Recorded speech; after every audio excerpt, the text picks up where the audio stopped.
Today I'm going to be reading from Grimm's Fairy Tales, the Illustrated Junior Library Edition. The 12 Dancing Princesses. Once upon a time there was a king who had 12 daughters, each more beautiful than the other. They slept together in a hall where their beds stood close to one another. At night, when they had gone to bed, the king locked the door and bolted it.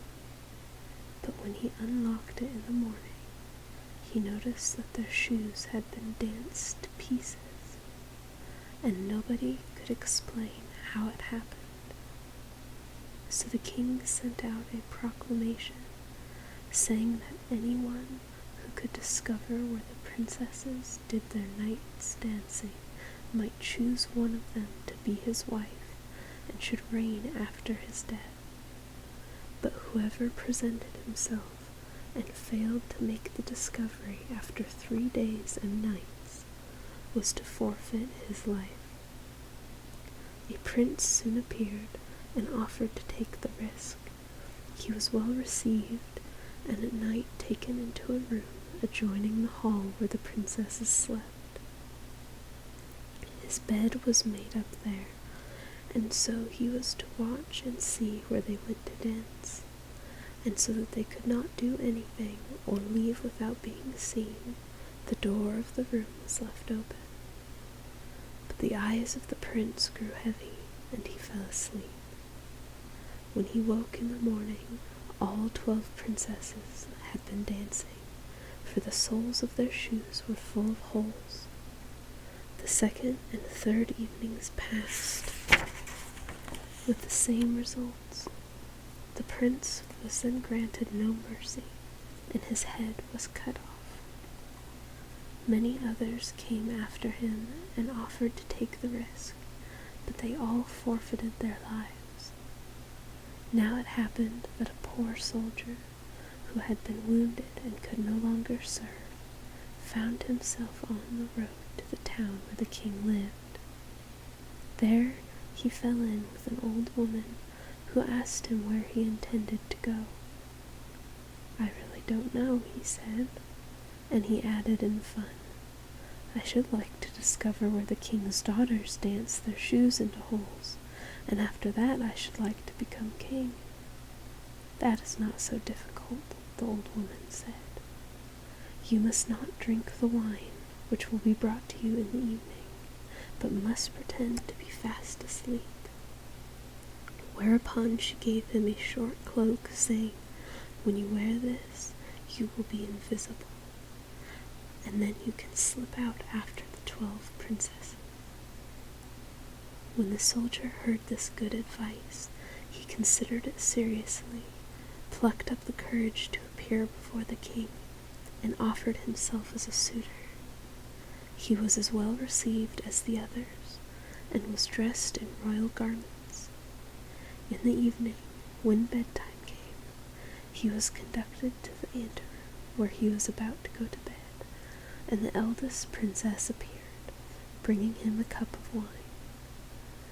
But he had fastened a sponge under his chin and let the wine run down into it, so that he did not drink one drop. Then he lay down, and when he had been quiet a little while, he began to snore as though in the deepest of sleeps. The 12 princesses heard him and laughed. The eldest said he too must forfeit his life. Then they got up, opened cupboards, chests, and cases, and brought out their beautiful dresses. They decked themselves before the glass, skipping about and reveling in the prospect of the dance. Only the youngest sister said, "I don't know what it is. You may rejoice, but I feel so strange. A misfortune is certainly hanging over us." "You are a little goose," answered the eldest. "You are always frightened. Have you forgotten how many princes have come here in vain? Why, I have not given the soldier a sleeping draught at all. The blockhead never would have wakened. Then they were all ready, and they looked at the soldier, but his eyes were shut and he did not stir, so they thought they would soon be quite safe. Then the eldest went up to one of the beds and knocked on it. It sank into the earth, and they descended through the opening, one after another, the eldest first. The soldier, who had noticed everything, did not hesitate long, but threw his cloak and down behind the youngest. Halfway down, he trod on her dress. She was frightened and said, "What was that? Who is holding on to my dress?" "Don't be so foolish, you must have caught it on a nail," said the eldest. Then they went right down, and when they got quite underground, they stood in a marvelously beautiful avenue of trees. All the leaves were silver and glittered and shone. The soldier thought, "I must take some token with me," and he broke off a twig. A sharp crack came from the tree. The youngest cried out, "All is not well. Did you hear that sound? Those are the triumphal salutes because we have eluded our prince," said the eldest. Next they came to an avenue where all the leaves were gold, and at last onto a third where they were of shining diamonds. From both these the soldier broke off a twig, and there was a crack each time which made the youngest princess start with terror. But the eldest maintained that the sounds were only triumphal salutes. They went on faster and came to a great lake. Close to the bank lay 12 little boats, and in every boat sat a handsome prince. They had expected the 12 princesses, and each took one with him, but the soldier seated himself by the youngest. Then said her prince, "I don't know why, but the boat is much heavier today. I am obliged to row with all my strength to get it along." "I wonder why it is," said the youngest, "unless perhaps it is the hot weather. It is strangely hot." On the opposite side of the lake stood a splendid, brightly lighted castle, from which came the sound of joyous music, of trumpets and drums. They rowed across, and every prince danced with his love, and the soldier danced too, unseen. If one of the princesses held a cup of wine, he drank out of it, so that it was empty when she lifted it to her lips. This frightened the youngest one, but the eldest always silenced her. They danced until 3 the next morning, when their shoes were danced into holes, and they were obliged to stop. The princes took them back across the lake, and this time the soldier took his seat beside the eldest. On the bank they said farewell to the princes, and promised to come again the next night. When they got to the steps, the soldier ran on ahead, lay down in bed, and when the 12 came lagging by, slowly and wearily, he began to snore again very loud, so that they said, "We are quite safe so far as he is concerned."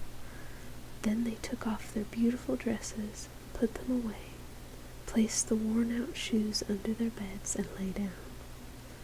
The next morning the soldier determined to say nothing, but to see the wonderful doings again, so he went with them the second and third nights. Everything was just the same as the first time, and they danced each time till their shoes were in holes. The third time the soldier took away a wine cup as a token. When the appointed hour came for his answer, he took the 3 twigs and the cup with him, and went before the king. The 12 princesses stood behind the door, listening to hear what he would say. When the king put the question, "Where did my daughters dance their shoes to pieces in the night?" he answered, "With 12 princes in an underground castle." Then he produced the tokens. The king sent for his daughters and asked them whether the soldier had spoken the truth.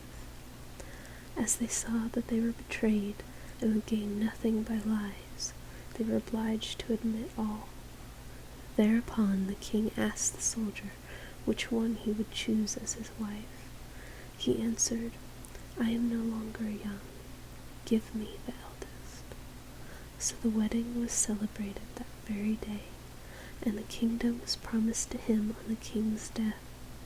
But for every night which the princes had spent in dancing with the princesses, a day was added to their time of enchantment.